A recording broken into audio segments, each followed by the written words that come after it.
And one of the spaces that you've spoken about quite extensively in terms of potential and in terms of regulation has been online gaming. While it's grown a lot, there have been certain hurdles that the industry has highlighted that you highlighted as well. We've had the industry regulated under the IT Act since I think 2023 was when the amendment came in. Yeah. I've heard a lot of people from the industry complain that there hasn't been any movement since. So, can you kind of, for our audience, first of all, explain, what the industry's problems are, and also what a game of skill is and what a game of chance is? Because I think Sure. that's very important to this conversation. You are absolutely right. See, you have to understand the like post-retirement. Definitely, I've decided not to do anything 9 to 9. But some issues of concern where I think I can contribute, definitely I'm involved into it. Not sort of entering and becoming a part of the government policy making, but being a voice of the stakeholders. That's the role which I think I should play now. So, in that becoming a voice, see, you have to understand the gaming, the policymakers initially thought it to be a sim.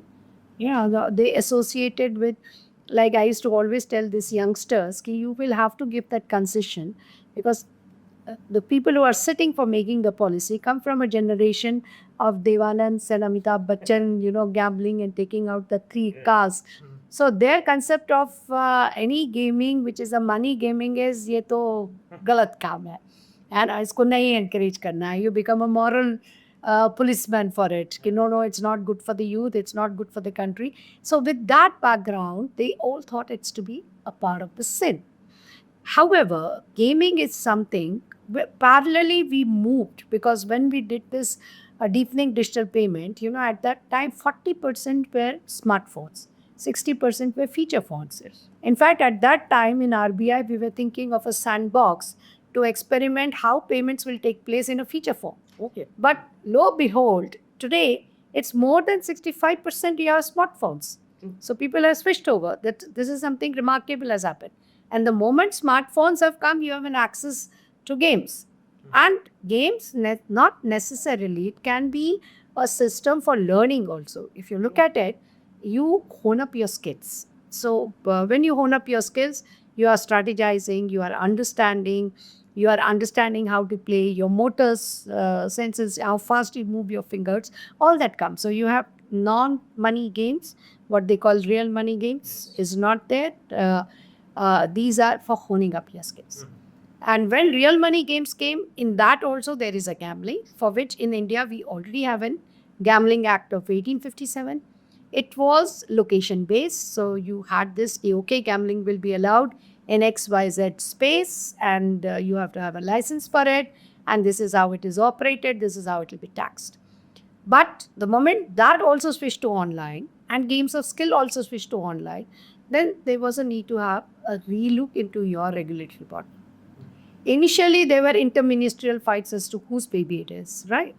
Finally, it was settled after lots of argument that it will be a baby of MeitY, and rightly so. Yeah. Because MeitY is there, and there can be interministerial group at the background to address the concerns of the various sectors, right? Now here, then they came up with the rules in which they defined what is gaming, which was a very good major step. And they distinguish, India is the only country which is distinguishing between game of skill and game of chance. Okay. The rest of the world have adopted that, okay, on the e-gaming side of it, which is the electronic version of the games can be played by everybody and you need a license. If you are an operator and who is going to perform the trial, you need a license, right? And then whatever is the earning of a platform, there will be a taxation system of that country. So whether it is just a non-money game or a real money game, or whether it comes into that slot of gambling, right?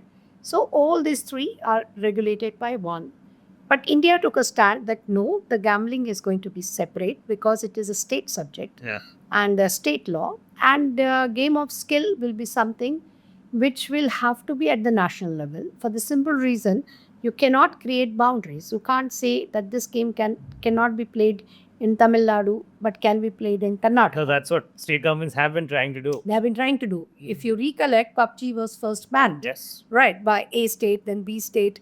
But it was being operative because you can't have these geographical boundaries stopping it. You are traveling, so you can play it here, you can't play it there. So this is what happens. So now with this kind of a thing, they came up with these rules, and they said that permissible games, okay, they came up with this, permissible games will be allowed.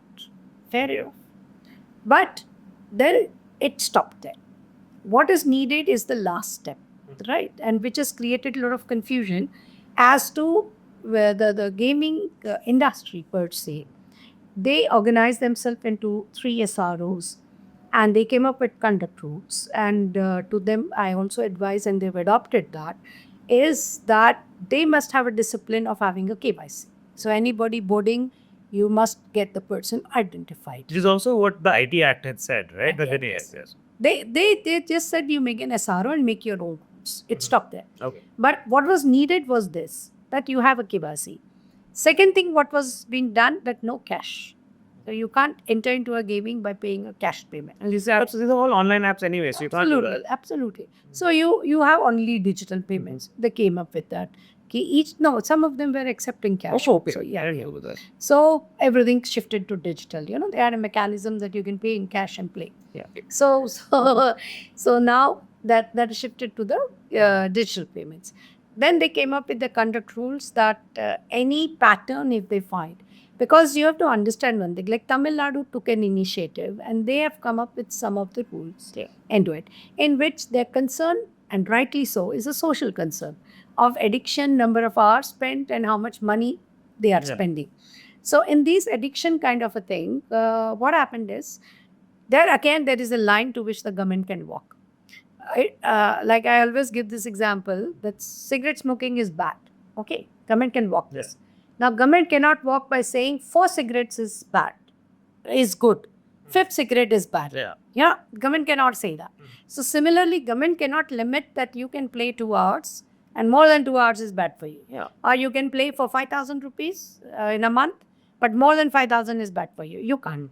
So what was discussed with the gaming industry, and this is what again they have come up with conduct rules, in their software, there are filters. Okay. So there is an age filter which will check if you are underage, you can't play real money games. You cannot play so-called gambling games. You just can't. One. Second, there is a provision that you can set your limit, that I will spend only 1,000 rupees. Or I will spend 1 hour into it. If I cross that, there will be a lot of red flags. It will not ban me. But there will be enough red flags to tell me you're crossing. There are a lot of nudges, a lot of notifications. Absolutely. So it will keep on popping up to make me alert that you yourself have set a discipline so that you don't become an addict. And here is warning, you're crossing that. Right. And what now the code of conduct they have said, which all these 3 SROs have come up very well, and they documented and presented to government also, they have also gone another extent. If they see a pattern into it, then they can report it to the concerned authority, so that if counseling is required or other steps are required to that person, because they're a social If you say a pattern, you mean someone who seems addicted in some way. Constantly you're breaking that. You're being warned, but you're playing 2 hours, you have set a limit of 1 hour, or you're paying quite a lot of money. See, if you want to play 2,000, you set your limit at 2,000. Fair enough. But by setting a limit at 1,000, if you're constantly crossing that and reaching 2,000, then it is flagged, it is informed to that particular mobile number and individual of the KYC, as well as the concerned authority, who can sort of suggest counseling to that person. So who is the concerned authority be, ma'am, in this? It can be, that is a $1 million question to ask. $1 million question. Today, there is no authority. They talk, this gaming industry who are operating from India, they're very fond of using the word legal games and illegal games. Now, the problem is, what is illegal games? They want to put a ban on gaming which is come offshore, who are licensed offshore, but yes, played in India, right? And their concern is also equally right, because they do not pay GST or income tax. Their incomes is part. So they have an advantage. That's right. They not an advantage. They are ready to come and register here, but register where? Right? Yeah. Through the question which you asked, it's a question of, see, if you register yourself as a company, gaming, you are registered as a company. Okay. Then you are registered with income tax, you are registered with indirect tax of GST. Fine. But that is not the registering of you becoming a permissible game, which IT Act says or IT rules say. There has to be an authority which, using the publicly available parameters, will say that yes, you are permissible game and I give you a license. Right. Or if you don't behave yourself, I cancel your license. So that authority is missing. What the Act talked about was something called SRB. Right? There will be a self-regulatory board and they will have some people, nominees and everybody who will do it. But for that, you have to first, the first step is you have to come up with distinguishing parameters, which I have also done it. SROs have also done it. They have given what are measurable parameters, what can be statistically proven parameters. So it is not the impressionist, have been given to Ministry of IT. Now that needs to be issued officially. And that can be dynamic. Like tomorrow, if you find that some another bright idea has come in, you can always add. So using that, you have to first of all come up with what is game of skill and what is game of chance. That parameter has to be very crystal clear. And once that is done, then it is second stage comes. First, the SROs will be a peer group monitoring. Right? They themselves will point out that XYZ is claiming to be a game of skill, but actually it is a game of chance. Right? They will come up, they will sort of rap on the knuckle of that their own peer, do the corrective measures. If not, then it comes to the next stage of the authority, which can be SRB, and where then steps can be taken to cancel the license and everything, right? So what is missing is the first step to distinguish this parameter. Second is, what will be the authority? SROs, yes, they are going to control it and move ahead with it. But what will be the authority which is going to sort of sit on it?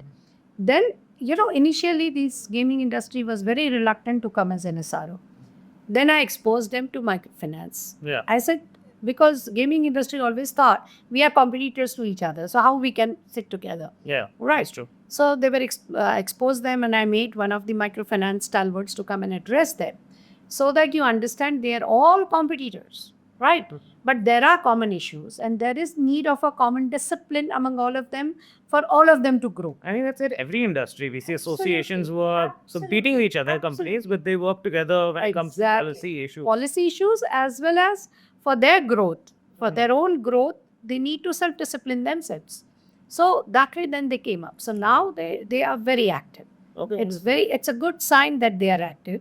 It's a very good sign that the gaming industry is going in leaps and bounds. It's a very bad sign that the government has not come up with the distinguishing parameters. So always there is that confusion, whether it is to be controlled by the central act or some state government will do. Tamil Nadu has taken an initiative, which is again very good.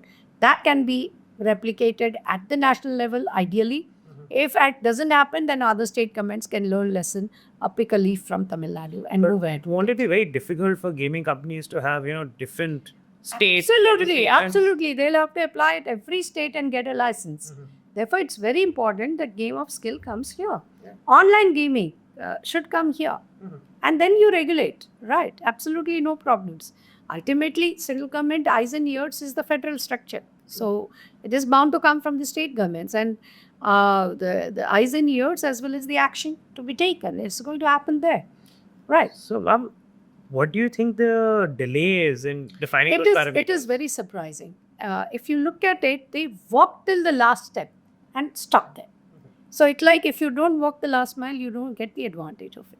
So now today there is nothing like illegal games, because what is permissible game? Nobody knows. And another thing that has happened is a lot of new startups, they have entered into the gray areas. Right. They don't want to pay GST. They don't want to pay income tax. They've gone into the gray. So we will discuss taxation At the next stage. The next stage. So they have gone into the gray area. Yeah. So what are we gaining in the process? The games are there. With a smartphone, they're accessible. You cannot ban it. Only if somebody is not following the law of the land, in the sense if there is a porno, or if there is the gaming is becoming too violent, what was talked about, some of the games where children incidents where they are committing suicides. So those kind of games you can block. Yeah. Fine, because the law is very clear on it that that's an internet law. It has got nothing to do with the gaming rules or gaming enactment. It is any public thing. It's not allowed, right? So that can be controlled from there. But in gaming, all international players, if you have this platform for them to register, your revenue will go up because they'll pay the tax, right? And people have anyway, they are playing all the games. If you look at it, they're playing all the games. And if you look at it, more and more games are coming. Another thing which has come in the code, I forgot to mention, is, which the SROs have done it, was the advertisement code. You must have seen there were advertisements. मैंने rummy खेला और ये देखो Yeah. पीछे car मैंने खरीदी. Yes. And जो usually picture all the खड़ी है. sports matches and all. You know, that, yes. that kind of a thing. So, which is very wrong. Now, gaming is not the income source, right? Yeah. There should be no impression by gaming it is your source of income. Not at all. It is to hone up your skills. It is to learn. It is something like while you are entertaining yourself, you're learning.